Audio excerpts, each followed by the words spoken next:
All right, it's Marcus Heltman sitting here with Mr. Wayne Barboza, Vice President of Parting Ways. Just want to dip right into it and just ask you, in your own words, what is Parting Ways Project?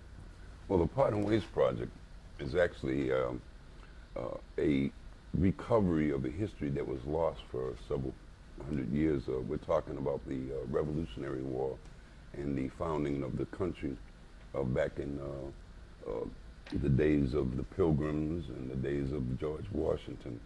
It seems that over the years we have lost the history of 10% of the soldiers that actually fought in the war, and they were Africans. And I believe that's deliberate indifference was because they were black. So what Parting Ways is to step away from what was a myth and to cover what was a fact. And the facts are coming out that we played a major role in the founding of this country. Also, it ties into the African slave trade and the immigration of other Africans as freemen too as well. So what Parting Ways has done over the 30 some odd years that it started is really take another look at African American history and the founding of this country. All right, that sounds good. So let's clarify a few things, because for those who don't know, what we are talking about is the Revolutionary War, not the Civil War. And the Parting Ways Project was located on the line of Kingston and Plymouth, if I'm not mistaken. Right. Can you go into a little bit of depth as far as specifically who and what other people that are represented there? Okay, we'll go to the history as far as I got into it about 13 years ago. But my friend Eddie Johnson, he was involved in the initial recovery. That was back in the 70s. A lot of people were involved, Dick Gregory, you know, the leadership. There was a family out there, the Andrades, and they were immigrants, one of the oldest families out in Plymouth. And what the problem was, after they discovered that there was actually an African settlement there, way back, during the times of the Pilgrims, quite frankly. It was a Pilgrim township. All that was founded by the forefathers. There is a big difference between the forefathers who landed here and the founding fathers who fought for the land. All right? Those who fought for the land, they fought with George Washington. This is the 1700s. But the history goes deeper than that. It goes back to the original landing and settling here. Because when they arrived here, the only people that were here were the originals, the Aboriginals, natives, Wampanoags, Arawaks, Pequots, Narragansett. These were the Indians that were here. But history neglects to tell you that they were black. Right. And they neglect to tell you that there were no laws of ownership of land and all that there. So to go into that phase of the history contradicts and flies in the face of what we're taught in school. So Parting Ways is to recover and re-educate our people, because we have a history that needs to be revisited for more than just historical reasons.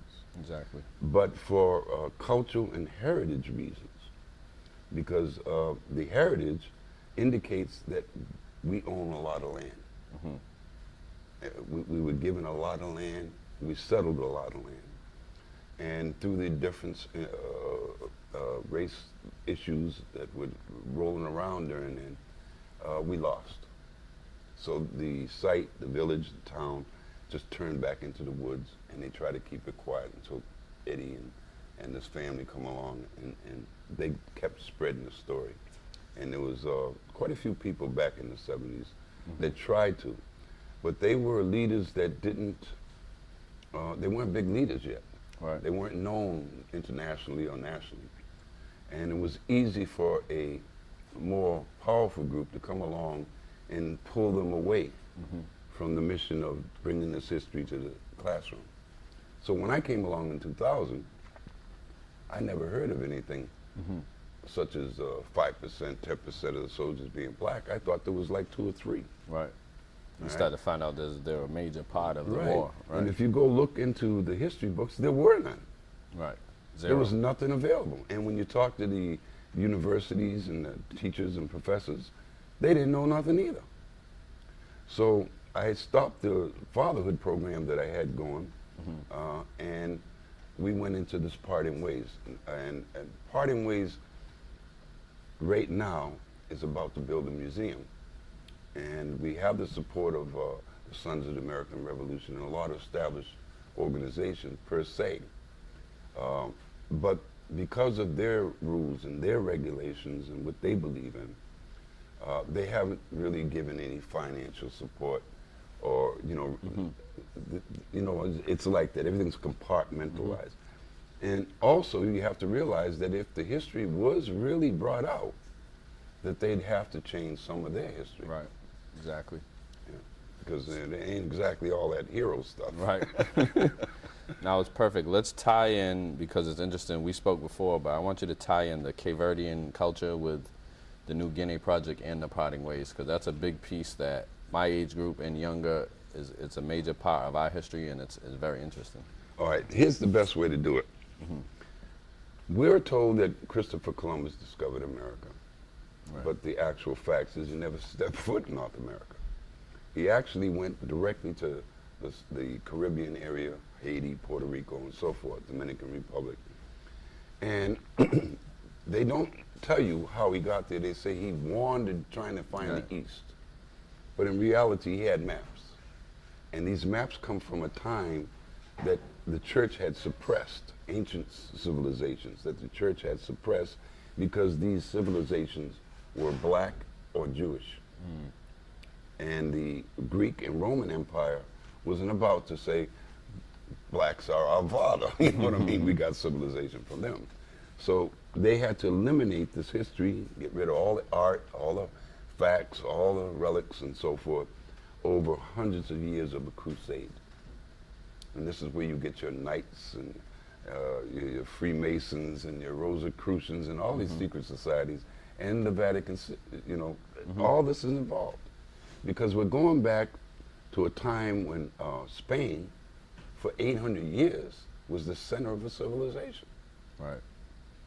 And following that time, Jews, during that time, Jews and Muslims were like this. The Jews claimed that it was their highest point in civilization when the Moors ruled most of Europe. In fact, they ruled all of it. But the northern part, the Norwegian, the Russian, and so forth, etc., these were white Jews. They weren't born. The Jews that we have in Israel are not blood to Israel. They're amalgamated. They come from Russia. These are converted Hebrews. And these are the people that are in Palestine, Israel now. Black people, due to the racism of English, Irish, Scottish, the blonde-haired, blue-eyed races, who felt threatened by white annihilation because black children cannot come from two white parents, so they automatically had to be brown or another color. Well, when the Moors conquered Europe, the first thing they do is plant their seed. They marry into the family.